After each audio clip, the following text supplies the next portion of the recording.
school that they provide him with weeks worth of homework to take on the road and like when he's away or whatever. I don't know, but whatever. Besides the point, I don't know. I know people are talking about it, and this just, everybody who has an opinion and people who call into radio shows with their opinions, they're very funny.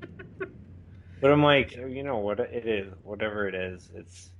I think people are a lot of people making a big deal out of it, like the Sox are bad for doing this because they're like Apparently, because they're like this is a they're like yeah. anti-family or something. Okay, Apparently but so, it's a business. and I think that's where everybody forgets, and I think a lot of people, maybe it is the majority, maybe it is the overwhelming majority of Americans and their view on baseball, and that baseball is just a big version, a big time version of Field of Dreams. And I get the romanticized thing of playing catch with your dad, and it being a tremendous father son generational passed down, a generational bridge to people. I get it. I very much feel the same way, but there's no way that and again, maybe it comes from maybe either working in HR or maybe just being a professional, keeping a professional working place as such. I know, real novel concept here. It's I don't know. I don't know if it's I don't think there's a problem with family. Family is whatever you make. I don't know. I think it's their right as a team to be like, hey, we don't want to do this anymore. It's Yeah, just as well as it was their right as a team to say yes, you can do this. It's just as much their right to say no. yeah. So I mean, things change. It's if anything, a sports franchise has to have the most fluid workplace. It has to have a very fluid workplace and a very dynamic workplace. From it could be day to day, it could be season to season, whatever the case may be. It's often said managers are hired to be fired. What does that mean? That means there's change. Change is something constant in the professional working environment, whether you're working for any sort of business, whether you're working for a small business, whether you're working in a corporate environment, or whether you're working for a major league franchise. It's just going to change.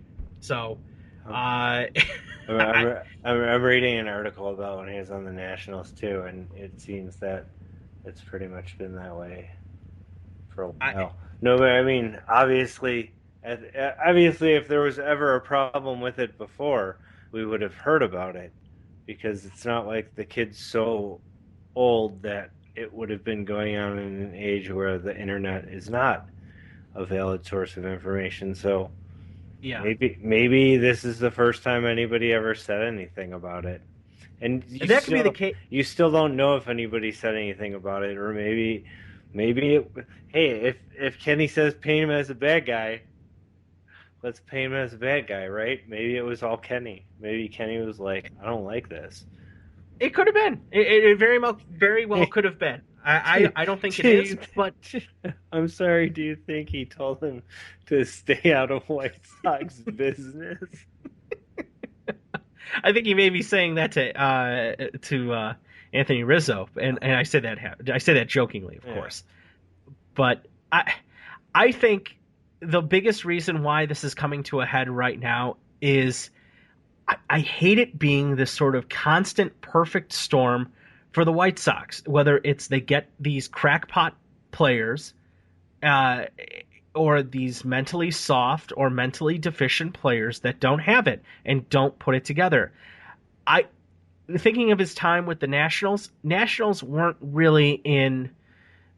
They weren't in major compete modes, or they had other problems that would take spotlights away from it. They would take the spotlight away from a situation with the kid with LaRoche's kid, whether that's Bryce Harper just being this polarizing player, whether it's Strasburg having to be shut down, whether it's the manager being completely inept. The Nationals have a whole bevy of problems where this is such a small one comparatively. This is small potatoes. Boston, I can't remember when I think he was with Boston for a while. I can't recall what year, but if it was a losing season, you know what? Boston's going to focus on the baseball, or they're going to focus on something else. They're going to focus on the manager. It could have been Bobby Valentine for all I know. Um, Bobby. I thought he was with Pittsburgh at some point. I Yeah, feel like that sounds right. I think he came up with Pittsburgh or And at Pittsburgh, going back 7 years, they were a non-factor. So whether it's low pressure environments with pretty casual, lax rules or whatever the case may be, okay, we only have to go back 4 years. So I think by that time, I think we're going back to the Red Sox. So yeah, they had their own problems, and this is small potatoes. Now this is sort of a point where there's enough media attention, there are enough people that ask questions, there's enough of an interest in the team where there's other issues in play. There's not as many issues in play. There's questions are, well, is the team going to gel together? And coming off of a really bad season and all these other factors that are out there for them, perfect storm situation. I just hate it. I just hate these stupid situations. I hate stupid problems like this. And they seem to find these stupid problems wherever they turn, whether it's him, whether it's Adam Dunn. I feel like they're going to have it again with Adam Eaton soon. And this isn't something new to them. I mean, they had plenty of issues with Nick Swisher. It felt like it calmed down a little bit, but I mean, Jake Peavy would not shut up yet, and he wouldn't be able to pitch. So you have a guy that wouldn't stay healthy, yet shoots his mouth off. So stupid problems, and I hate having stupid problems. So if this helps clean the system of that, all that's fine by me. And mad props to Kenny Williams for acting like a freaking professional. I don't care if he's acting like an ogre. If he wants to be painted as an ogre. I don't recall the article. Props to, because I guess Reinsdorf had a say in it too, which is not Good. Seem to be like Reinsdorf. Anyhow, just a side note, he came up with Atlanta in 2004. That's right. He was. First 3 years in Atlanta, then 3 years, 4 years in 4 years in Pittsburgh, and then Okay. But then the 2009 he went from Pittsburgh to Boston to Atlanta, and then a year in Arizona, and then the Nationals for 4, and then the Sox. Okay. He does have a career ERA of 0.00, so one career strikeout. So anyhow, but no, the unfortunate thing is that if he says this in December and say they settle for $3 million, right? Let's just go with that. Then they have an extra $10 million to spend on who are they in kind of the market for? Cespedes. I forget who else that they were for. So they could have had a little Gordon. Yeah, they could have had Gordon. Nice. Yeah. For free agency. Thanks. Because they're not there. But that's the thing, though. They're not spending above that. You know what I mean? But then there's a lot. A lot of things I heard today were, does this affect like free agents coming? Do you want to come to a team that,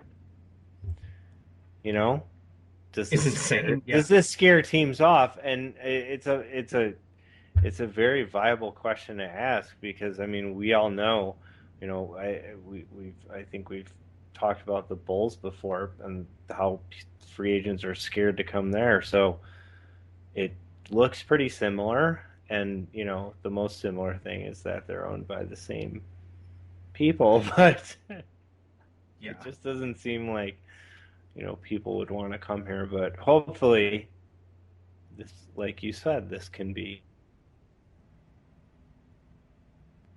of some sort. Yeah. And we move from one pain in the ass to another, the other one being Martellus Bennett. Marty B?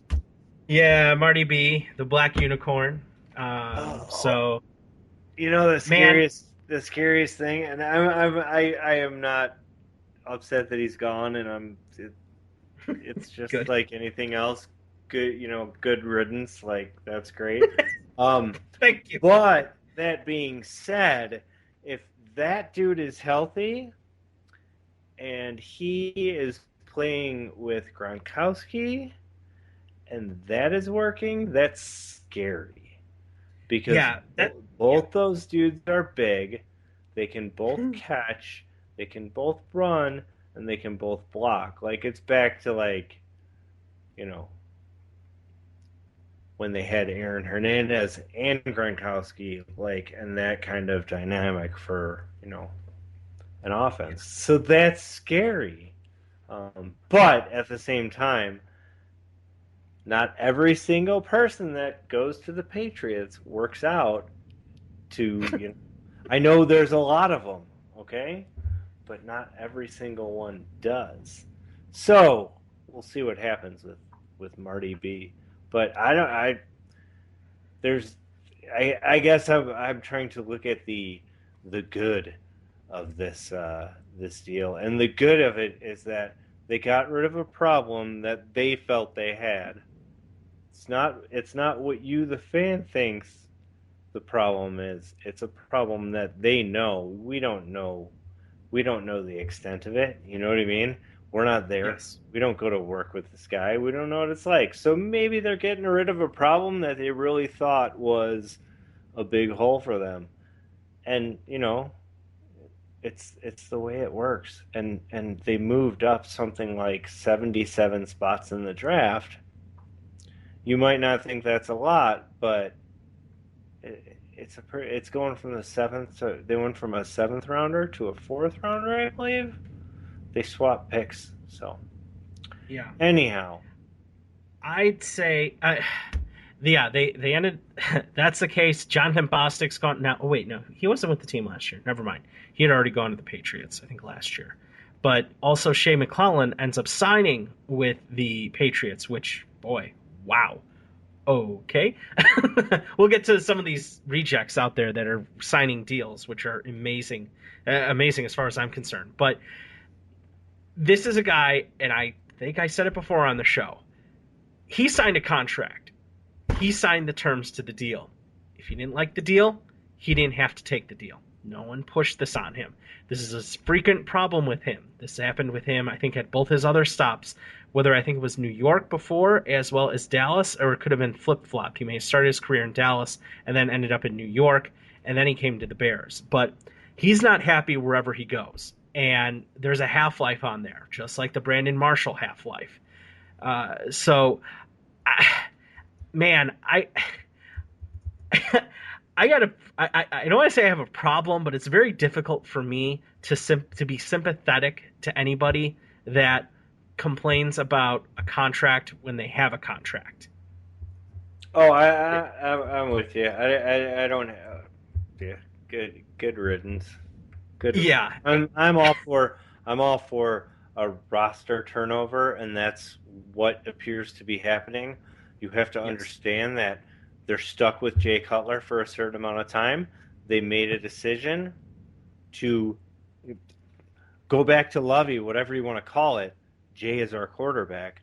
That's the decision they went with. I'm waiting to see when they choose a quarterback and when they choose to make that pick for a quarterback. I feel they've put themselves through free agency in more of a position to draft the best player available as opposed to having to draft for position. Um, you know, yeah. I I think think they're I going to think be in they're a in a good spot. yeah, I don't think it's bad. And you got rid of it was an obvious problem. Come on, the end of the season, the guy is like, whatever it is, he's not watching a game that he's part of the. You know what I mean? Like yeah, that's just kind of not. It doesn't seem like a good fit, and yeah. He became a mercenary, is what it really came down to. He was that's what it was, and frankly, he wasn't even doing a great job of that either. I'm sorry, he had far too many drops over the past couple of years. I was willing to give it, not this past year, year before. okay, I